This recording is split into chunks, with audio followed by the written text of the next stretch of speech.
11वां सवाल, सलीम और सवाना की साझेदारी पीढ़ी की शकल दरपट और समायोजन पर से पीढ़ी का वार्षिक हिसाब तैयार करना है। सलीम और सवाना का तुमको शकल दरपट दिया हुआ है। देखो पूंजी खाते की बाकी दी है, चालू खाता। यहाँ पे एक प्रिंटिंग मिस्टेक है। सबसे पहले सलीम का नाम है, बाद में सवाना का नाम है, वो सुधार लेना, उसकी वजह से गलती हो गया था। उसके बाद और सबसे पहले समायोजन पे टिक लगा ले। दूसरा, इसके अंदर एक और प्रिंटिंग मिस्टेक है, तुमको प्लांट यंत्र दिया होगा, उसकी जगह पे ऑफिस का यंत्र करना है। फिर फर्नीचर, बीमा प्रीमियम। अब देखो समायोजन नंबर 1, सलीम ने 4000 की मूल कीमत का माल निजी उपयोग के लिया था, परंतु उसका लेखा नहीं हुआ है, तो आहरण से गया माल खरीदी में से घटाते हैं। अपन यहाँ सुधारा हुआ व्यापार खाता। समायोजन नंबर 1 के ऊपर टिक लगा दो। हिसाबी वर्ष के अंत में 8000 की कीमत का माल खरीदा था, परंतु बही में लिखना रह गया है। अब खरीद खाता नहीं दिया हुआ है, लेकिन इसी समायोजन पे टिक लगा लो। बीमा, पेशगी चुकाया बीमा, तो पेशगी चुकाया बीमा दिया है, तो बीमा के ऊपर हम क्या करेंगे, टिक लगा लेंगे। उसके बाद देनदार के ऊपर 800 लेना वसूल नहीं हो पाया, 5% डूबत इनामत है, तो हम क्या करेंगे, देनदार के ऊपर टिक लगा लेंगे। देनदार के ऊपर भी टिक लगाएंगे और लेनदार पे, खरीदी वाला था ना, वो लेनदार पे टिक लगेगा। उसके बाद देनदार पर लेनदार पे, देनदारों पे 800 रुपया लेना वसूल हो सके नहीं लगा दिया, डूबत अनामत लगा दिया। बट्टा अनामत की आवश्यकता नहीं है, इसकी एक ही एंट्री होगी। उसके बाद ये प्लांट यंत्र की जगह पे ऑफिस यंत्र है, ऑफिस यंत्र पे 20% की दर से, तो ऑफिस यंत्र पे हम टिक लगा देंगे। उसके बाद है फर्नीचर के ऊपर, तो फर्नीचर के ऊपर हम टिक लगा देंगे। उसके बाद गुप्त समायोजन यहाँ पे एक ही है, भाड़ा पट्टी पर लीव मशीनरी 1/4/16/10 5 साल के लिए, तो उसके ऊपर हम टिक लगा देंगे।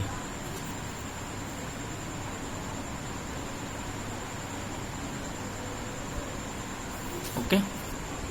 अब सबसे पहले पूंजी खाता है, तो हम पूंजी खाते में हम लिख देंगे सलीम का 1,60,000 और सवाना का 1,20,000, टोटल आ गया आपका 2,80,000। फिर चालू खाते में सुधार लेना। सबसे पहले सलीम का दिया हुआ है 40,000, तो सलीम में हम लिख देंगे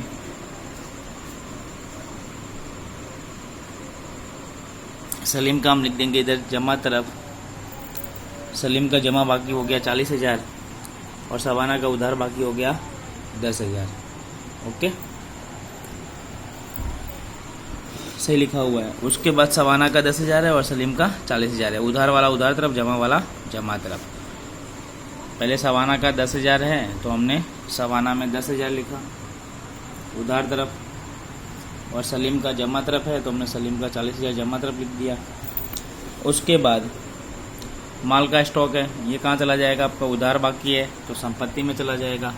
माल का स्टॉक हम लिख देंगे ओके 54,600।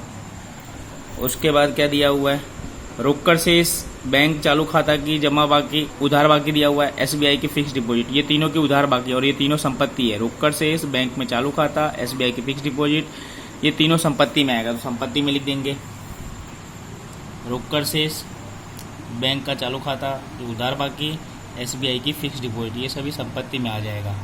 पक्की तलपट में संपत्ति तरफ। ओके। उसके बाद है देनदार, तो देनदार लिख देंगे देनदार की उधार बाकी होती है 36, देनदार की उधार बाकी होती है 36,800। उसमें से समायोजन हम पढ़ेंगे। समायोजन क्या दिया हुआ है, देनदार में से 800 लेना वसूल हो सके नहीं है, तो वो डूबत ऋण हो गया, तो डूबत ऋण नया वाला हो गया, ये आपका न्यू डूबत ऋण न्यू 800 माइनस कर देंगे, 36,000 है, उसका 5% हमने डूबत ऋण अनामत निकाला, 1800 आ गया, वो भी हमने माइनस कर दिया। बाहर कितना आ जाएगा, 34,200। अब ये दोनों की एंट्री कहाँ हो जाएगी, लाभ हानि खाते में। उधार तरफ फॉर्मेट बनाएंगे, डूबत ऋण ओल्ड, डूबत ऋण न्यू 800, डूबत ऋण अनामत न्यू 1800।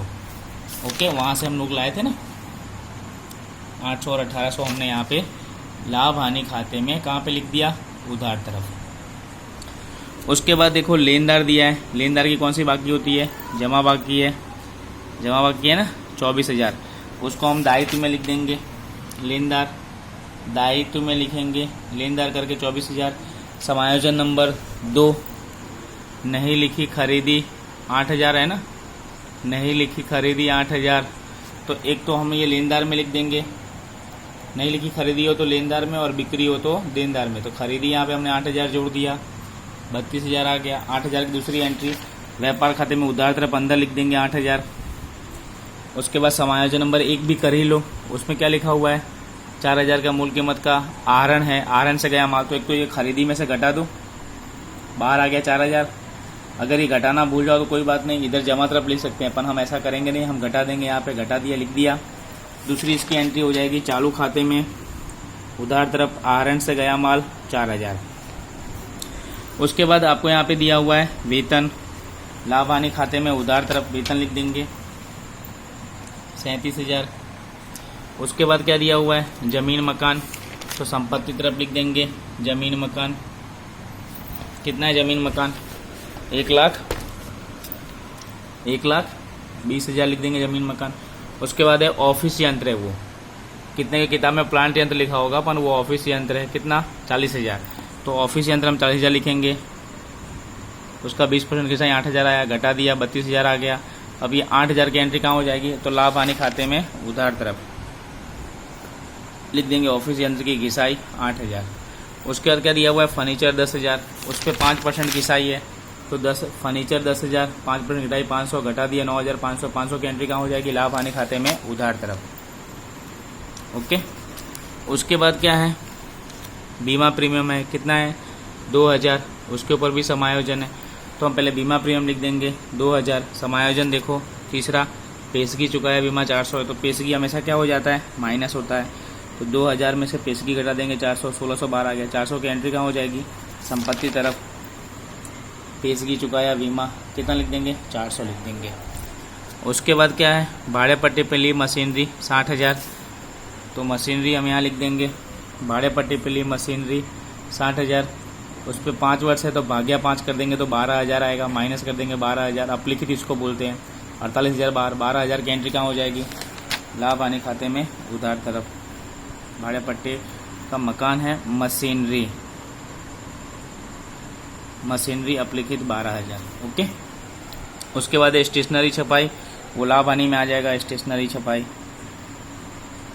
उसके बाद क्या है डूबत ऋण की उधार बाकी होती है, तो 400, डूबत ऋण अनामत की जमा बाकी होती है, यहाँ पे लिख देंगे उधार वाला 400, फिर इधर वाला जमा वाला डूबत ऋण अनामत माइनस में आ जाएगा, घटा दिया हमने, ये सब जोड़ दिया 3,000 हुआ, घटा दिया 2,000, 1,000 बाहर आ गया। विज्ञापन खर्च लाभ हानि में उधार तरफ। मुसाफरी खर्च दिया हुआ है, वो भी लाभ हानि खाते में उधार तरफ। उसके बाद है व्यापार खाते की जमा बाकी, व्यापार खाते की जमा बाकी, तो व्यापार खाते में जमा तरफ लिख देंगे सुधारा हुआ व्यापार खाता बनेगा, क्योंकि व्यापार खाते की बाकी दी है और समायोजन में व्यापार खाते का जानकारी दिया हुआ, इसलिए सुधारा हुआ व्यापार खाता बनेगा। तो यहाँ पे शेष आगे लाई करके लिख देंगे 61,800। सवाना की लोन, सवाना कौन है साझेदार है, लोन के ऊपर कुछ भी ना कहा गया तो 6% ब्याज देंगे, 6 महीने का आ जाएगा, तो पूरे साल का 60,000 का 6% 3600 होगा, 6 महीने का कितना हो जाएगा 1,800। तो यहाँ पे लिख देंगे सवाना की लोन 6,000 प्लस ब्याज 1,800, 61,800। 1,800 की एंट्री कहाँ हो जाएगी लाभ हानि खाते में उधार तरफ। सवाना की लोन का ब्याज 1,800। बट्टा अनामत 760 की ज़रूरत नहीं है, तो वो जमा तरफ आ जाएगा, इसकी एक ही एंट्री होगी। ओके। फिर सभी समायोजन हो गए। अब हम सबसे पहले क्या बंद करेंगे व्यापार खाता, जमा तरफ का टोटल किया, उधार तरफ का घटा दिया, 57,800 आ गया, ये सुधारा हुआ सकल लाभ आया, वो हमने यहाँ पे लिख दिया। अब यहाँ पे टोटल करेंगे तो इधर टोटल आ रहा है जमा तरफ का 58,560 और उधार तरफ का आ रहा है 65,100, तो ज़्यादा इस तरफ उधार तरफ आया, इसका मतलब हानि हो जाएगा, तो हम यहाँ लिख देंगे 65,100, इसमें से हमने घटा दिया, शुद्ध हानि आ गया 65,40, 6,540। ये हानि हम यहाँ ले जाएंगे लाभ हानि वितरण में उधार तरफ, फिर वितरण पात्र हानि हो गया, फिर चालू खाते में लिख देंगे हानि, फिर चालू खाते का हमने टोटल किया तो एक का उधार बाकी आ रहा है, यानी उधार तरफ का टोटल ज़्यादा आ रहा है। ओके, एक का क्या आ रहा है उधार तरफ का टोटल ज़्यादा है, जैसे सवाना का देखो 10,000 और ये 13,200 आ रहा है, इधर कितना है कुछ भी नहीं है, तो ये कौन सा बाकी हो जाएगा उधार बाकी, शेष आगे ले गए, तो ये संपत्ति तरफ लिखते हैं। तो देखो संपत्ति तरफ लिखा, देखो चालू खाता सवाना का 13,270 और सलीम का देखो जमा बाकी है 40,000 है इधर, इसमें से हमने ये घटाया तो 32,730 आया, तो इसको हमने यहाँ लिख दिया दायित्व तरफ। ओके, फिर हमने टोटल किया। अब हम इसका एक बार वापस से बता दे रहा हूँ शांति से।